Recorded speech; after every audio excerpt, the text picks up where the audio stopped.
I had a former friend ask me to be at her wedding during a time when I was not financially stable. I thought she understood this because I had told her about it several times and early on had told me she would be sure to pick a bridesmaid dress I could afford, like under $100.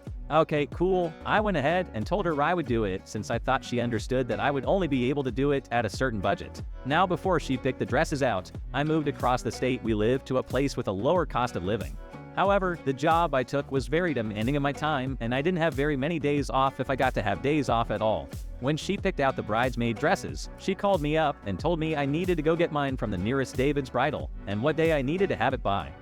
The problem with this was that the nearest one was an hour and a half away. I had no days off before that date to even go attempt to pick it up, as this was also shortly after I started this job. I was in the probation period, so I didn't have any time to take off. When I asked how much it was, so I knew for sure that it was very much beyond what I could afford, even being more financially stable than I had been when this all began. I tried to ask her if there was something else I could do, like go to a closer store to find one that looked similar for a cheaper cost, but she adamantly refused to let me grab something that wasn't exact. Then, at the same time, told me I would have to pay for the rather expensive makeup artist and a hairstylist that would be coming in to get everyone ready. She also told me I had to grow out my hair long enough for a specific hairstyle, which I don't think I ever got to since my hair grows slowly. Since I worked in a factory and didn't pay as much rent then, I could most certainly afford it. It would have ended up being over $450 for everything, which, yes, was still far more than I could afford to throw at something that wasn't rent. We bickered a bit back and forth about it, and in the end, she took me out of her wedding. It worked out since HR at the factory I worked at decided to rescind the approval for that day off I requested when they hired me. This was not a good place to work, so I wasn't able to even go anyway. We haven't spoken since, and this was several years ago. None of us lived in the same state as the bride.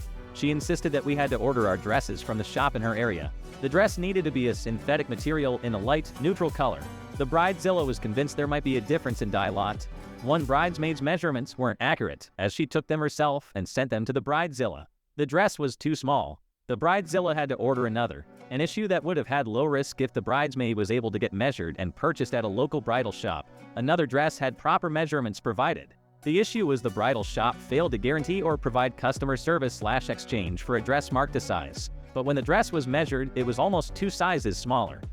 Another instance where if the dress was purchased from a local bridal shop, then the bridesmaid could have dealt with the shop owner and insisted upon being provided with a dress with the proper measurements to match the size ordered. The Bridezilla demanded that we ship the shoes to her and pay for a cobbler, so she chose to dye the shoes. She shipped the shoes back to us, so add time to pack and ship and parcel postage to and from. She could have picked up the shoes and kept them for us. It would have saved us postage. Brides-to-be, take note and realize that if you have expectations regarding dresses, shoes, etc., then take the risk into your own hands and pay for dresses and shoes. In the early 1990s, my sister asked her to be her matron of honor. I know she intended for that request to be in honor, so of course I graciously accepted. At that time, I had a fairly bad case of chronic back knee, which makes for an unattractive back, so I asked her to please choose a dress for me that didn't expose my back. What did she choose? Dresses for all of the bridesmaids, including mine, that had a scooped back. This shocked me. I mean, did she want a bad case of back knee walking down the aisle for her wedding? I don't know what she was thinking or not thinking. So I decided to get a grip, as I realized things like this can be blown out of proportion. It's better to laugh at it later in the distant future. Though, truthfully, almost 30 years later, I'm still kinda resentful about it. It turned out I had an especially big zit on my back the day of the wedding, and I got my sister's soon-to-be mother-in-law to pile some makeup on it. Not sure it helped, and it may have made it look and get worse. Thank goodness no one I cared about seeing me like that. For instance, my personal friends, co-workers, etc. were at the wedding. My mom passed away, and my dad could deal, as I told him I didn't choose my dress. I was a little embarrassed about certain cousins, etc., but just tried to laugh it off to myself. They were from the small town we all grew up in, and I believe they knew that the bride selected the bridesmaids' dresses. And I spread the word, starting with a cousin I had grown up with. I told her I had tried my best to circumvent this problem, to no avail. I think she passed that along. I wasn't the bridesmaid in this instance, but ended up quite literally cleaning up the mess caused by an unreasonable demand on one. As my partner, now husband, and I were milling around waiting for a taxi at the end of a wedding for some old family friends of his, we spotted one of the bridesmaids left in the venue packing up.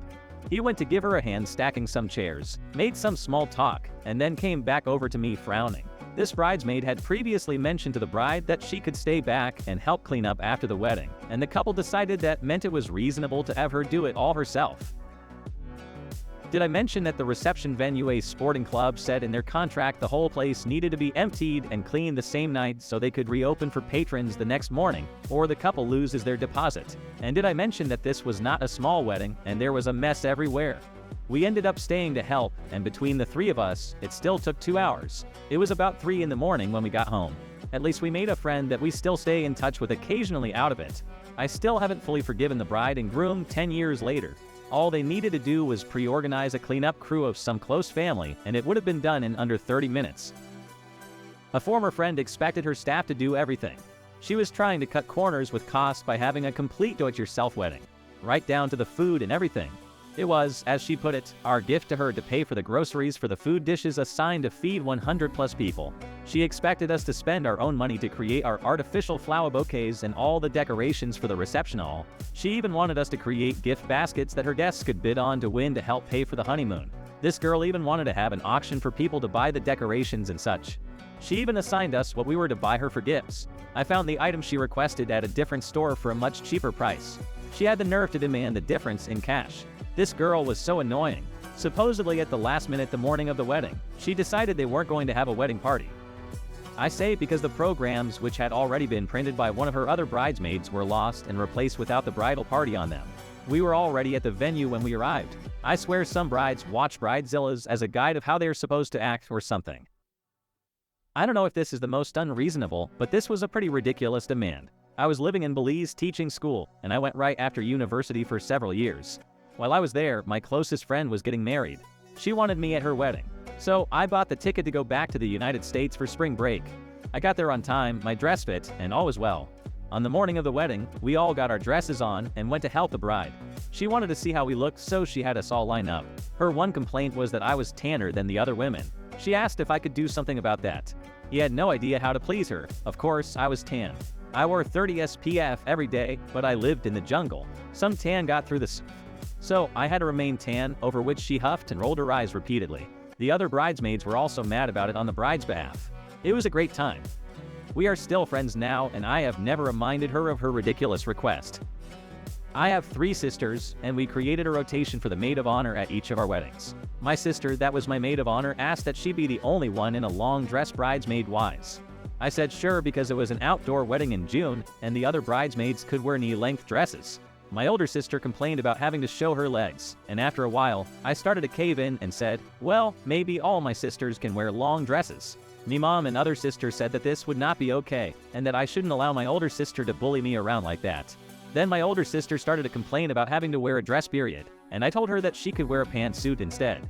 Apparently this all made me a bridezilla in her eyes, and she just kept sporadically mentioning it throughout the entire planning process. Finally, my sister, who was serving as my maid of honor, stepped in and shut her down.